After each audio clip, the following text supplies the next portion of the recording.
Hello, bachcho. Let's read the question. And the question says that what happens when a beam of sunlight enters a dusty room through a window? Explain your answer. Question में बोल रहा है कि क्या होगा अगर एक dusty room है, ठीक है, उसमें से अगर किसका बीम ऑफ सनलाइट अगर इंटर करता है तो क्या होगा।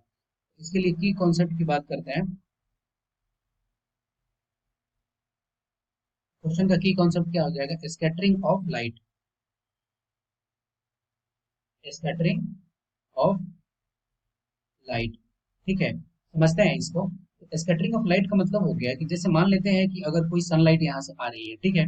अब यहाँ पे एटमॉस्फेयर में अगर एक कोई पार्टिकल है, ठीक है, ये हो गया एक, मान लेते हैं पार्टिकल या फिर डस्ट ही बोल सकते हैं, ठीक है, और ये लाइट हो गया, ये लाइट हो गया।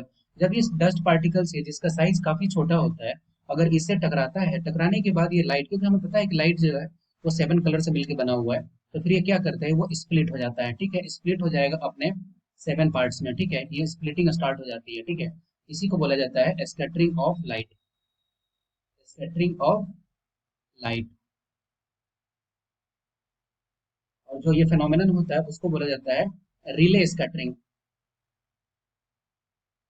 Relay scattering.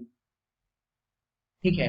अब ये अगर हमें फाइंड आउट करना है कि अगर जैसे इसमें सातों कलर से अगर स्कैटर्ड हुआ है, तो इसमें किसका क्या वेवलेंथ होगा, ये अगर हमें फाइंड आउट करनी है, या फिर उसका साइज क्या है, उसके लिए एक रिलेशन होता है, उसके रिलेशन के अकॉर्डिंग हम लोग फाइंड आउट कर सकते हैं कि अगर एक्स हमें फाइंड आउट करना है तो एक्स इज इक्वल टू, ये क्या हो जाता है, 2 पाई आर अपॉन लेमडा।